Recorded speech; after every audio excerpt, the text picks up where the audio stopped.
بسم اللہ الرحمن الرحیم۔ ماں باپ اولاد کے نہ بنیں گے، اولاد ماں باپ کی نہ بنے گی، بیوی اپنے خامن کی نہ بنے گی، خامن اپنی بیوی کا نہ بنے گا، رشتہ دار کا رشتہ دار کوئی نہیں، یار کا یار کوئی نہیں، دوست کا دوست کوئی نہیں، کسی کا کوئی بھی نہیں، کوئی بھی نہیں۔ حضور کریم صلی اللہ علیہ وسلم فرماتے ہو لوگوں، اس دن بھرے ہوئے میدان میں، اس گھبراہٹ والے میدان میں تم میرے ہو میں تمہارا ہوں، اتنی بڑی بات ہے، اس دن کام آئے۔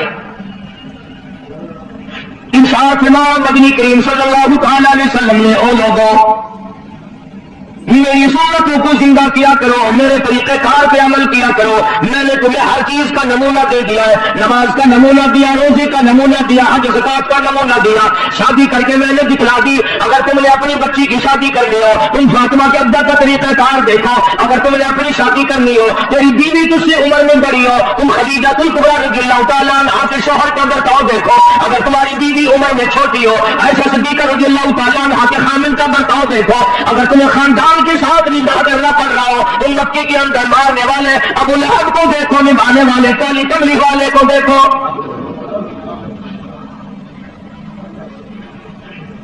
ہر موڑ پہ تمہیں نمونہ ملے گا۔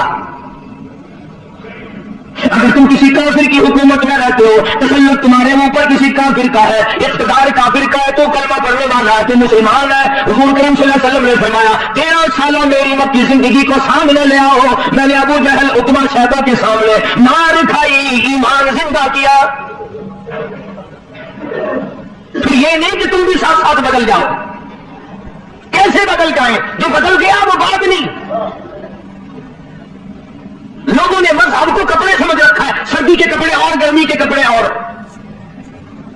یہ نہیں بدلا کرتا۔ کون بدلے؟ دستور خدا کا ہو، نافذ کرنے والی ذات محمد مصطفیٰ صلی اللہ علیہ وسلم کی ہو، بدلے گا کون؟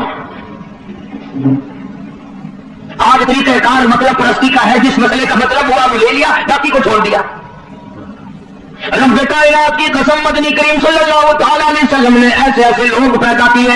آپ کی اپنی سیرت کا کیا کہنا؟ حضور صلی اللہ علیہ وسلم نے لوگوں کی ایسی سیرت بنائی، آج تک دنیا ان کے مقابلے کی پیدا نہ کر سکی۔ جرأت دیکھیں آپ، بہادری دیکھیں آپ، کیسے کیسے لوگ پیدا کیے۔ جنگ بدر ہے، نہتے مسلمان 2.5-3 برس تک درختوں کے پتے چبا چبا کے گزارے کرنے والے مسلمان،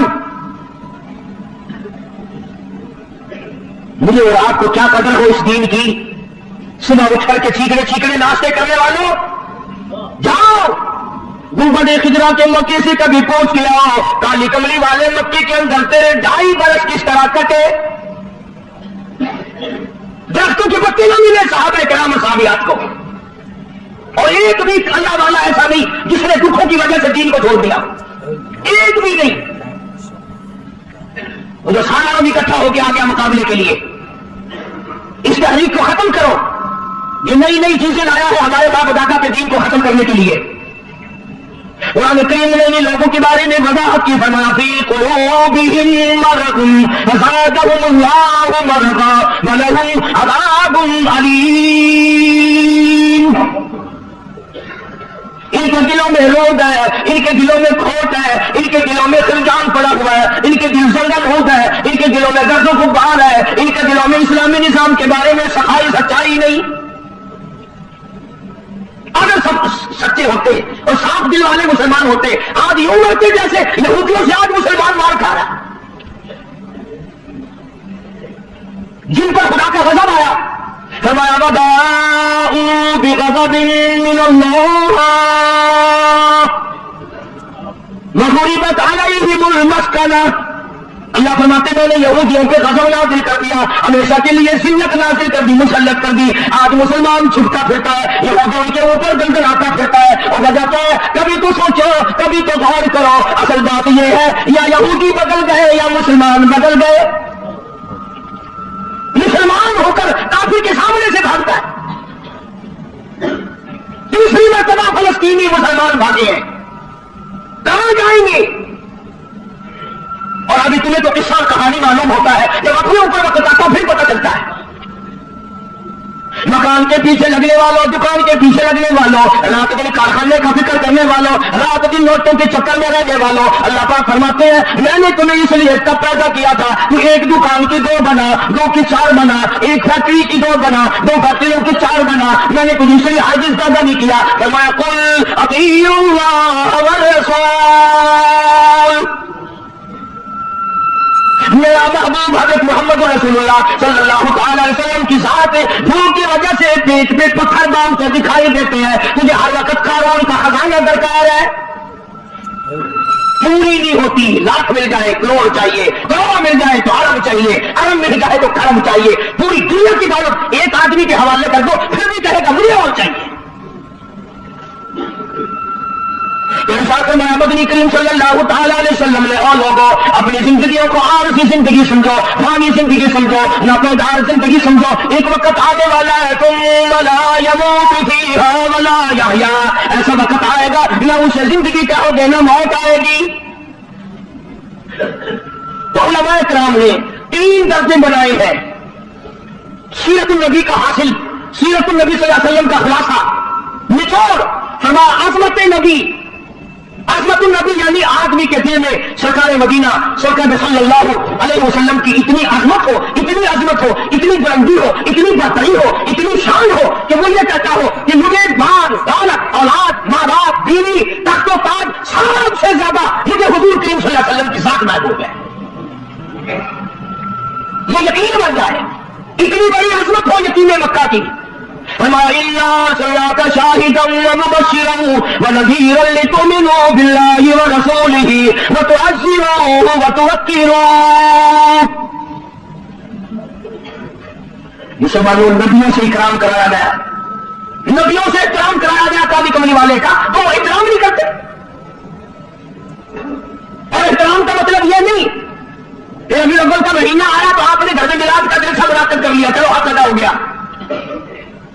یا 12 ربیع الاول کے جلوس کے ساتھ ہو کر کے 4 گانے کنجریوں کے گا لیے یا سن لیے، بڑے خوش ہو رہے ہیں مسلمان، آقا دادی آپ کے میری دکان سب سے زیادہ سجی ہوئی تھی اور بدبخت کر یہ نے سوچا کہ تیری قبر سج گئی یا برباد ہو گئی۔ بھگوان کے سجانے سے کیا بنتا ہے؟ میدان حشر کو سجا، اپنی قبر کو سجا، اپنی آخرت کو بنا۔ بے شمار مورخین کے نزدیک، علماء کے نزدیک پیدائش کی تاریخ بلکہ 9 ربیع الاول ہے، اور وفات میں کسی کا اختلاف نہیں۔ ابو بکر صدیق سے لے کر آج تک ساری دنیا کے مسلمانوں کا مکمل عقیدہ ہے کہ 12 ربیع الاول کو حضور کریم صلی اللہ علیہ وسلم کی وفات ہوئی۔ مجھے شرم آنی چاہیے، بلال ہو رہا ہے تو ناچتا پھرتا ہے، تجھے کل شرم آئے گی فاطمہ الزہرا کا ابا دنیا سے رخصت ہو گیا، اس کا کلیجہ پھٹا جاتا ہے تو ڈھول بجاتے پھرتا ہے،